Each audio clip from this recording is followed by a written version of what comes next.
From the CBS Bay Area studios, this is KPIX 5 News. Welcome back to KPIX 5 this morning. The time now is 6:29. I'm Emily Turner. Good morning. I'm Devin Fehely. An 89-year-old grandmother who was brutally attacked in San Francisco almost a year ago has now died from her injuries. Yiko Wong was found covered in blood at a playground in Visitation Valley area on January 8th of last year. Police say that 18-year-old Keontae Gathern beat Wong and then broke into her home near the park. He was arrested a few weeks later and charged with several crimes, including attempted murder, a charge that could soon be upgraded.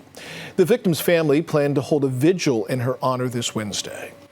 A man has died after being rescued from a silo collapse in Petaluma. It happened just after noon on Friday near the D Street Bridge.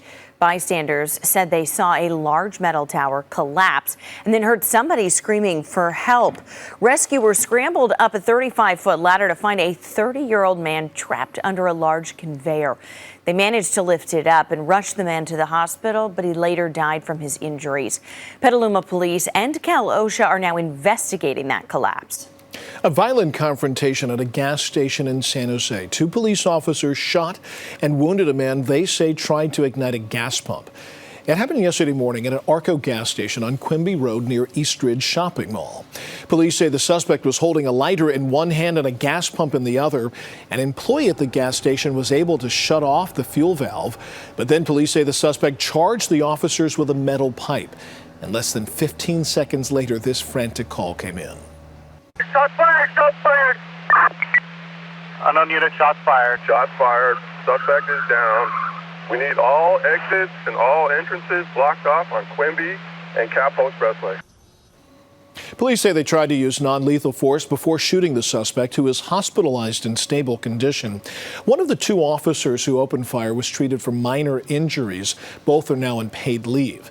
The incident marks the city's first officer-involved shooting of the new year. More than a dozen scooters stolen from an Oakland business have now been recovered in San Joaquin County. Groove reported the electric scooters missing on Thursday. They say GPS locators showed the scooters just outside of Stockton. That's where deputies arrested 38-year-old Timothy McMahon for theft. You see him here. And after finding all the missing scooters inside an RV inside his driveway. Maybe the desire to have an electric scooter was that great, but it having a GPS locator inside of it assisted us in the investigation. Authorities say that all the scooters, which are worth about $1,000 each, were damaged or altered in some way.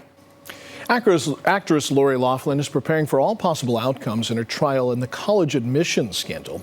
A close friend tells People magazine that she's hired a, quote, prison consultant to advise her on life behind bars. She and her husband are charged with paying $500,000 to get their daughters into USC. They face up to 45 years in prison if convicted. The next court date is in 2 weeks. The Contra Costa County Library says it might be days before its systems are fully back online following a ransomware attack.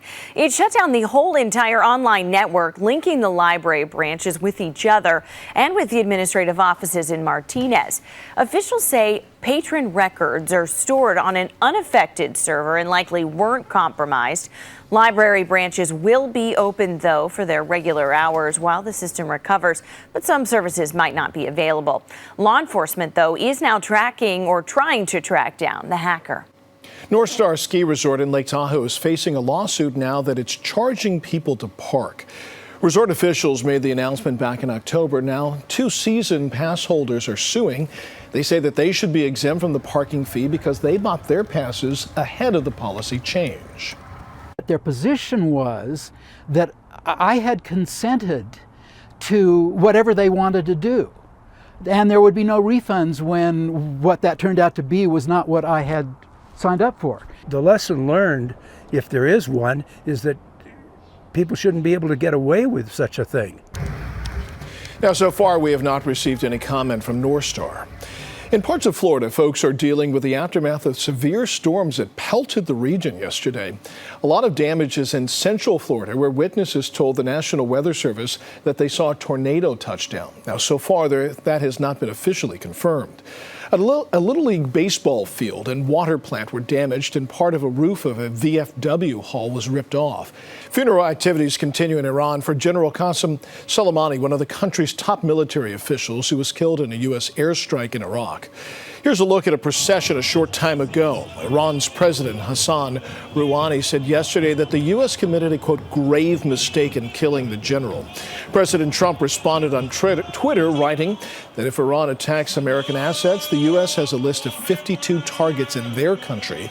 The number 52 is chosen to match the number of hostages taken in the 1979 takeover of the U.S. Embassy. Thousands of additional U.S. service members are being deployed to the Middle East following the airstrike that killed Soleimani. About 2,800 of them left yesterday from Fort Bragg in North Carolina. They'll first head to Kuwait, where military leaders will then decide where they're needed. And anti-war demonstrators staged rallies yesterday in several U.S. cities, including San Jose and San Francisco. They fear the attack that killed Soleimani might lead to more violence. And now the latest on the breaking news in Pennsylvania, where a massive traffic accident has killed 5 people and injured 60 others. The crash happened on the Pennsylvania Turnpike in Mount Pleasant near Pittsburgh. The Post-Gazette newspaper says the crash involved 2 tractor trailers, a passenger bus, and several cars. Authorities say that slick road conditions may have been a factor. And as far as the weather is concerned here, things are drying out and cooling down. A chillier morning by quite a few degrees in most spots. We will be sunny and beautiful for the remainder of the day going into the start of the work week before the chance of rain returns Tuesday evening into the overnight hours. And then we have a beautiful sunny skies ahead towards the end. Well, thanks so much for joining us. CBS Sunday Morning with Jane Pauley is next right here on KPIX 5.